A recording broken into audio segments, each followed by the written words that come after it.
Вот здесь написано, вот смотрите, основные задачи центра по организации обмена оперативно значимой информацией с правоохранительными органами Российской Федерации по формированию специализированного банка данных об организованных преступных сообществах, по сбору, обобщению и анализу информации в области с организованными преступными и иными опасными видами преступлений, которые вообще есть, и содействие по осуществлению международного розыска и выдачи лиц. Ни в коем разе эта организация нашими внутренними делами не будет заниматься. Видимо, немножко есть у людей мнение, что эта организация будет заниматься, работать вместе с Министерством внутренних дел внутри страны. Нет. Такого положения нет. Пусть откроют. Вот я вам буквально зачитал. Более того, здесь есть по большому договору о том, что Российская Федерация должна оказать нам помощь в восстановлении Министерства внутренних дел и так далее. Я понимаю, что это должно было произойти в течение 6 месяцев, как было написано, не произошло.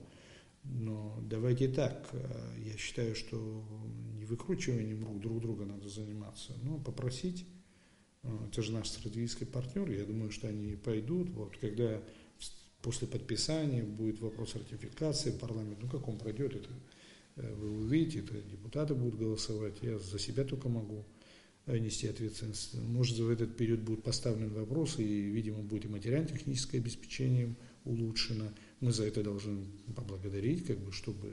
Но нашими внутренними делами, говорится, заниматься мы должны. Если кто-то думает, что кто-то проедет и нам вопросы решит внутренние, это ошибочное мнение. Создание современного информационно-координационного центра на территории Абхазии было предусмотрено 10-й статьей договора о союзничестве и стратегическом партнерстве между Абхазией и Россией. С января 2015 года в Министерстве внутренних дел Абхазии рассмотрели несколько проектов положения об информационно-координационном центре. В результате этой работы полномочия ИКЦ были значительно сужены, а количество штатных единиц уменьшилось до 20 человек. Говоря о данном соглашении, депутат Народного собрания Батал Тапагу убежден, что документ не несет никакой опасности. Я лично для себя не обнаружил никакой опасности. И потом надо немножко понимать ситуацию. Вот здесь есть один момент, видимо, само положение совместного информационно-координационного центра органов внутренних дел говорит о том, что это будут заниматься люди не внутренними нашими делами, а международными, связанными с терроризмом, с международными преступлениями и так далее. По поводу того, что вы сказали, оперативно-розыскная деятельность и так далее, нету этого здесь в законе. И вообще, почему мы должны говорить о том, чего нет? Сбор информации, анализ, планирование и координирование совместной деятельности против организованной преступности. Именно это основная задача ИКЦ, и другой быть не может, сказал депутат парламента Илья Гуния. По этому соглашению есть какие-то вопросы, на которые я для себя нашел ответы.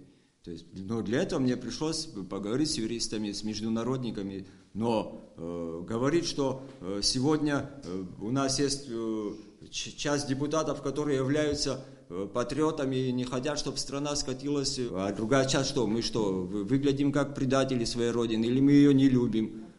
Сегодня у нас очень большая проблема с наркотиками, и это весь народ у нас знает. Огромная проблема. И ИКЦ как раз один из тех, который должен бороться и с международными поставками, и со всеми этими делами. Мне такое чувство, что кому-то очень не хочется, чтобы эти 20 человек попали в Абхазию. Я еще раз хочу спросить, нам с организованной преступностью надо бороться или не надо бороться?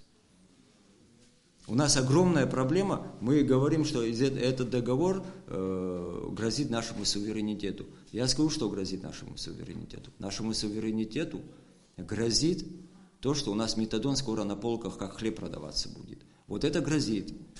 Нашему суверенитету грозит то, что наркотики попадают сюда через границу, они же не с неба валятся. Наша проблема заключается в том, что те люди, которые их поставляют, эти преступные группировки, находятся не всегда на нашей территории. А чтобы эту цепочку выявить, нужен именно ИКЦ. Это информационное поле, это сбор информации. По мнению депутата Народного собрания Астамура Логуа, ни один из пунктов соглашения не противоречит Конституции и законам Абхазии. Соглашение является международным документом, и поправки в него не могут вноситься без согласия абхазских законодателей. Буквально вчера мы до поздней ночи проводили консультации с юристами, как парламента, так и юристами извне. и обсуждали вот те статьи, которые нам кажутся немножечко, может, не то что опасными, а может, где-то мы их недопонимали. Я считаю, что самой главной той статьей была статья номер 11, в которой говорилось, что отдельными протоколами стороны могут, значит, о чем-то дальше договариваться после подписания и ратификации данного соглашения. На что наши юристы, как парламента, так и юристы извне, ответили, что в принципе у нас есть закон о международных договорах, который гласит, в самом законе прямо и четко написано, все, что касается сферы безопасности, финансов, налогов и так далее, когда проходит какое-то соглашение, и если после подписания и ратификации данного соглашения стороны планируют расширить какие-то полномочия или добавить что-то в соглашение, все это должно проходить, опять же, ратификацию парламента Республики Абхазия. Таким образом, я, честно говоря, для себя не вижу никакой опасности в том, что даже если какие-то намерения у кого-то появятся, эти намерения должны быть оформлены, и они придут в парламент Республики Абхазия, где будет опять же ратифицироваться это. И думаю, что таким образом этот острый вопрос, он снимается. По остальным, значит, вопросам, которые там были, мы тоже получили достаточно четкие, аргументированные ответы, и потому, честно говоря, там люди вписали, значит, в одном из пунктов написано об оперативно-розыскной деятельности, чтобы ее там не было. Но, друзья, ее вообще нет в соглашении, скажем так.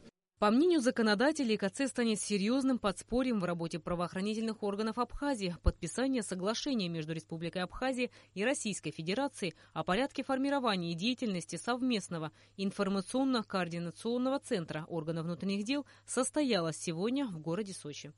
Рената Шакай, Тимур Гугохи, Абхазское телевидение.